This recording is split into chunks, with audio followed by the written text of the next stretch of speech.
La seguridad social parte de cuando estamos en el seno materno y tiene efectos hasta después de nuestro fallecimiento.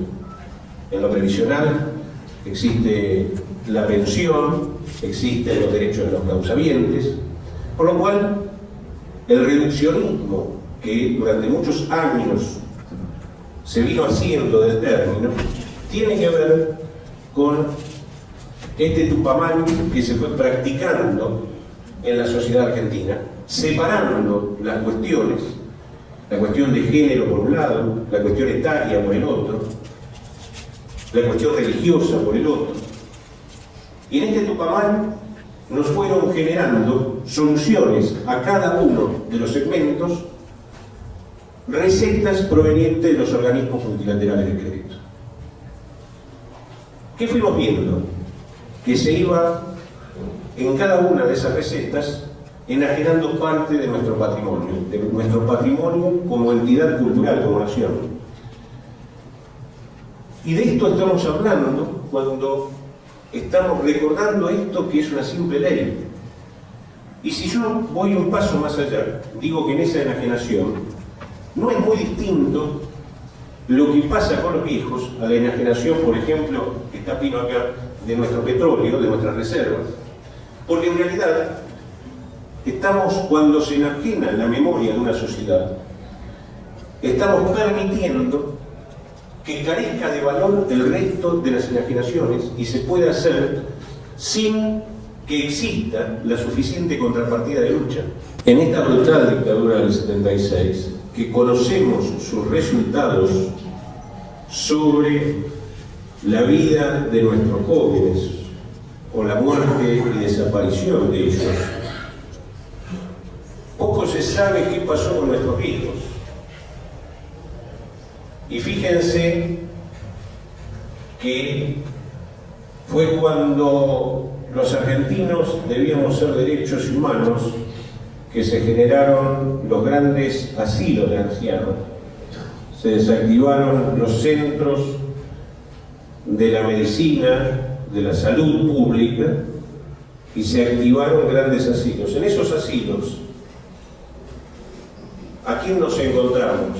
A mí me tocó ya venir a la democracia, dirigir el destino de esos hogares, y ahí me encontré con los viejos anarquistas, comunistas, socialistas, miembros de la resistencia peronista, que eran los viejos indigentes, que eran los viejos pobres, que por haber estado extraditados, presos, perseguidos, no habían podido tener tan siquiera una jubilación, no habían tenido la posibilidad de tener una situación económica que les permitiera vivir en su vejez.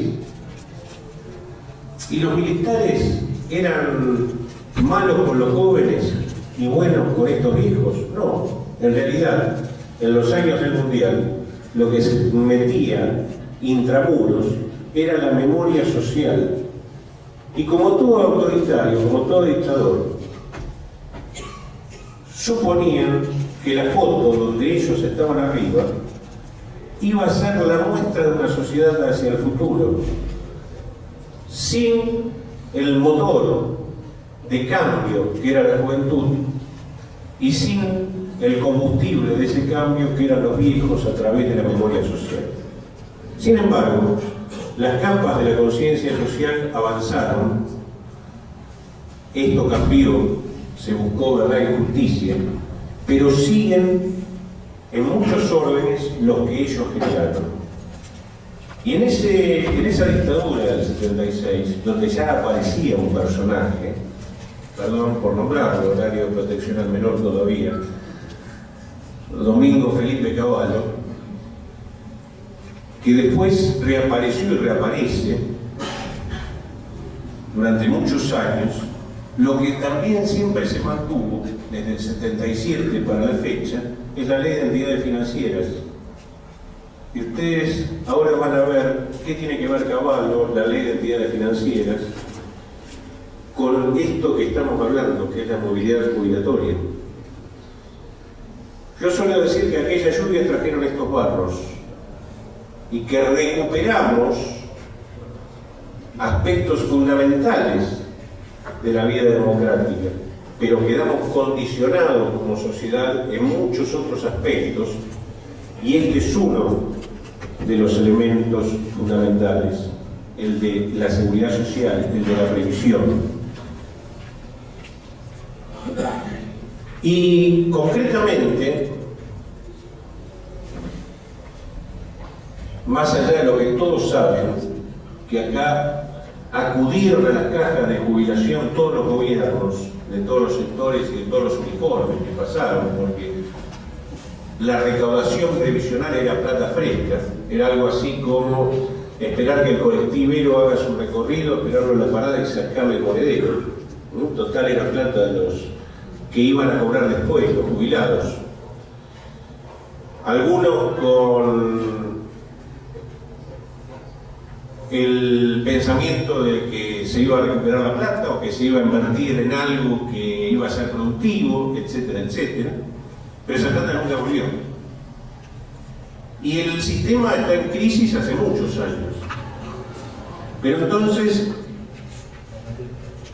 esa crisis, como la crisis de otras cosas públicas, fue utilizada para generar la liquidación final en la década del 90. Y es así que 93, 94, directamente se dice como esto ocurrió, como ustedes le sacaron muchas veces la plata, ahora vamos a hacer que cada uno tenga su cuenta particular, su cuenta privada, y nadie más le va a poder tocar la plata. Sistema de capitalización. Y a eso se lo llamó seguridad social. Y fíjense que yo les recordaba la continuidad de ciertas leyes, y entre ellas la aún vigente Ley de Entidades Financieras.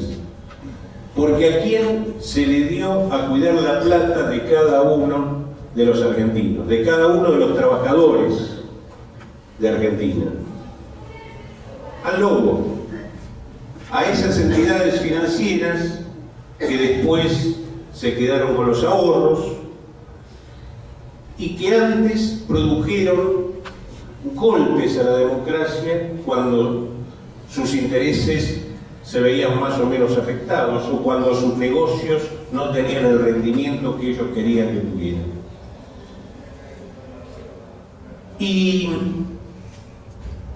a esta capitalización, que en realidad era una cuenta de inversión, era una inversión de riesgo, yo siempre doy el ejemplo que y lo daba en aquel momento con escasísimo éxito, quien quería saber qué le convenía, si estar en una FJP, en mi barrio que es Matadero la llamamos afano de jubilaciones y pensiones, pero somos bastante mal hablados. La prueba más adecuada era, para saber si quedarse en reparto o ir a la FJP, era con la plata que a uno le quedaba del sueldo, si fuera un día 15 o 20 del mes, ir a la puerta del casino, del bingo, y ahí tomar una decisión. Es decir, si entrar y jugar lo que le quedaba de plata del mes, y correr el riesgo que sus hijos no tomen leche ese mes, o salir como ocurre, uno en 1.000.000 con un Mercedes-Benz ganado en una jugada. Esto era la inversión de riesgo, esto es lo que se vendió a los argentinos como seguridad social. Y esto no solo lo vendían esas entidades financieras que preservaba la ley del 77, sino tampoco exclusivamente las chicas de minifalda o los pibes con los pelitos parados que nos hacían la cuenta de cuántos dólares íbamos a ganar, sin decirnos que para que esto ocurriera Caballo tenía que ser eterno, la convertibilidad durar 140 años y no haber crisis en la Malasia y en ninguna otra parte del mundo, sino que el Estado entero estuvo al servicio de eso. Yo no comulgo con aquellos que dicen que el Estado estuvo ausente en la década del 90. Nunca tuvimos un Estado más activo, fue hiperactivo, en contra de los intereses del pueblo, pero esa es otra cosa.